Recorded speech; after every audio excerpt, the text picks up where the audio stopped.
videoaula de hoje eu vou fazer um resumão de química referente aos capítulos 3, 4 e 5 do nosso livro. Então, bora lá.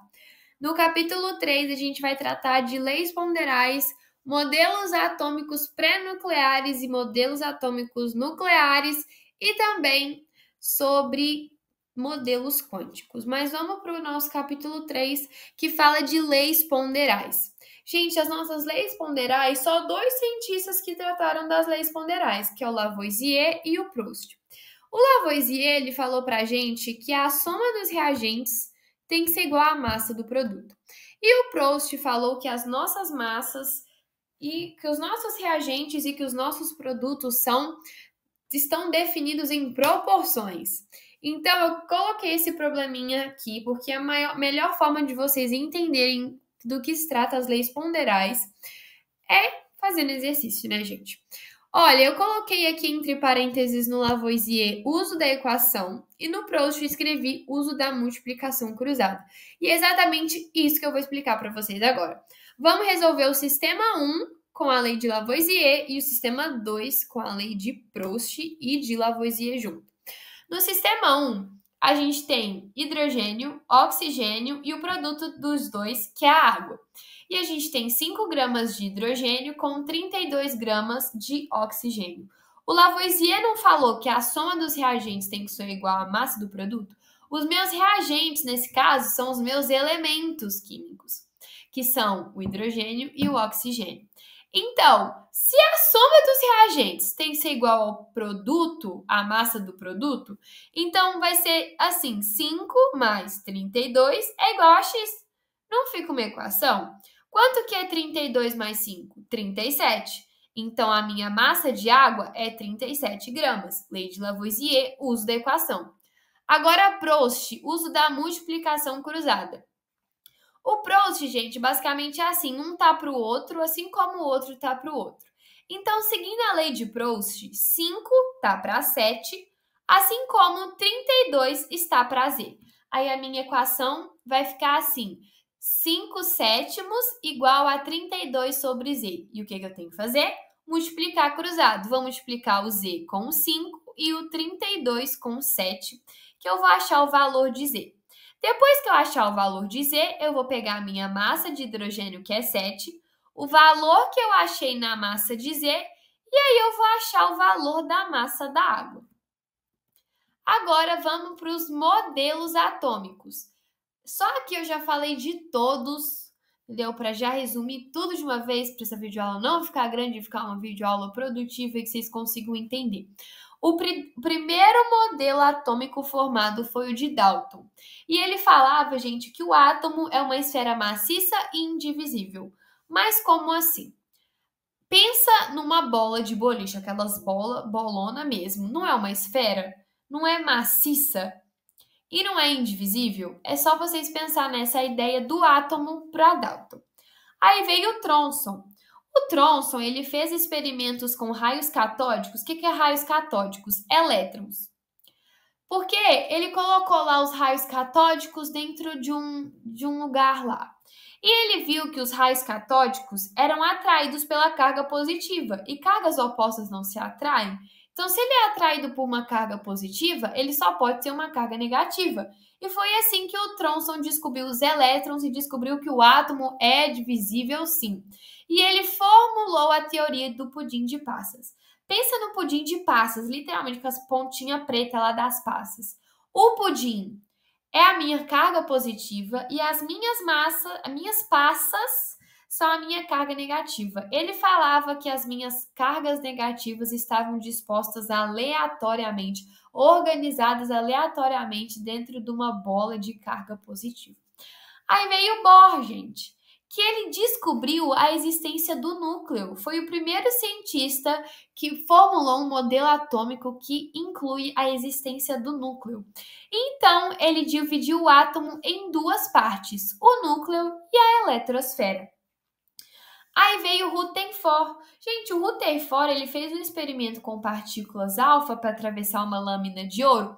E ele viu que a maior parte atravessava a lâmina como se ela não existisse, uma parte atravessava e desviava, e a outra parte batia na lâmina e voltava. E foi assim que ele descobriu que o átomo possui um grande espaço vazio. E com isso, ele descobriu a primeira camada de energia dentro da eletrosfera, a nossa camada K. E depois, gente, ele veio Summerfield e descobriu as outras camadas, L, M, N, O, P e Q. Essas não foram descobertas pelo Rutherford, então Summerfield foi lá e acrescentou elas.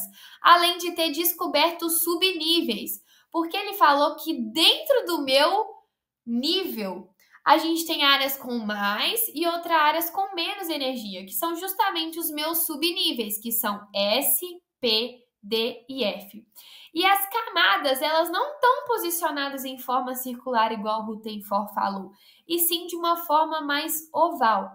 Agora a gente tem a nossa propriedade dos elétrons. Como a gente agora já estudou todos os modelos atômicos e o quanto eles falam de eletrosfera, que tem a ver com elétron, a gente tem que saber as propriedades dos elétrons. O que é elementos isóbaros e elementos isótonos? Elementos isóbaros é que possuem a mesma quantidade de massa, e elementos isótonos é que possuem o mesmo número de nêutrons. Lembrando, gente, que massa é a quantidade de prótons mais a quantidade de nêutrons que resulta na minha massa. Agora, isótopo e isoeletrônico. Se dois elementos químicos são isótopos, é porque eles têm a mesma quantidade de prótons. Agora, se os meus elementos são isoeletrônicos, é porque eles têm a mesma quantidade de elétrons. E a gente pode ter um elemento íon, que é quando ele ganha ou perde elétrons. Em específico, se ele perder elétrons, ele é um cátion, e se ele ganhar elétrons, ele é um ânion. Agora a gente já vai para o nosso capítulo 5, que trata de teoria quântica. Eita, que pulou aqui. Nosso primeiro modelo quântico foi o da dualidade de Broglie, literalmente de Broglie, não sei nem falar esse nome, gente. O que é esse princípio da dualidade? Que os elétrons podem se comportar tanto como onda, tanto quanto partícula. Uma hora eles são onda, outra hora eles são partículas, por isso dualidade, duas formas. E a gente tem o princípio da incerteza de Heisenberg, que ele fala que é impossível a gente afirmar onde que um elétron vai estar dentro da eletrosfera. Porque, gente, o nosso elétron, ele passa por constantes mudanças, constantes movimentos, posições, porque o nosso elétron, ele pode pular de uma camada para outra, então a gente não vai saber falar com certeza onde que ele está. Porém, mesmo com o princípio da incerteza de Heisenberg, a gente tem o princípio da probabilidade de Schrödinger. O Schrödinger, ele falava que dentro da minha eletrosfera, a gente tem regiões com maior probabilidade de se encontrar um elétron. Naquela região tal, tem maior chance da gente achar um elétron. Esse é o princípio da probabilidade. E a gente tem a nossa distribuição eletrônica de Linus Pauling. O Linus Pauling, gente, ele pegou as nossas camadas aí, os nossos subníveis, pegou nossos elétrons e dividiu isso aí para todo mundo. Então, camadas, a gente divide ela em 7 partes, né? K, L, M, N, O, P e Q. Os subníveis são divididos em 4 e o subnível S abriga até 2 elétrons, subnível P abriga até 6 elétrons, o D abriga até 10 e o F abriga até 14. E aqui eu coloquei para vocês como que é o nosso diagrama de Pauling, como que ele é representado aí na distribuição eletrônica, porque sempre que a gente for distribuir o número atômico do nosso elemento, a gente vai usar o diagrama de Pauling. E sempre, gente, começando nas diagonais e não pelas colunas aí na vertical bonitinho, não, é pela diagonal. Então, se a gente for distribuir o número atômico de um dado elemento químico, a gente vai começar num S2, depois ir para o 2S2, depois do 2P6, 3S2 e assim por diante. Não acho que vocês têm que decorar como que é o diagrama, mas sim entender como ele funciona. A nossa primeira coluna, ela vai do 1 até o 7.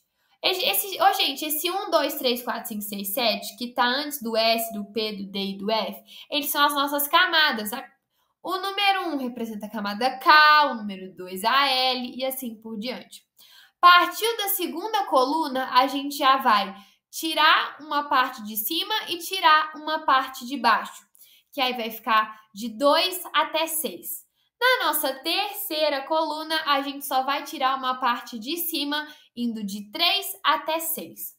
E na nossa última coluna aí, a gente vai tirar uma parte em cima e uma parte embaixo, ficando só 4 e 5.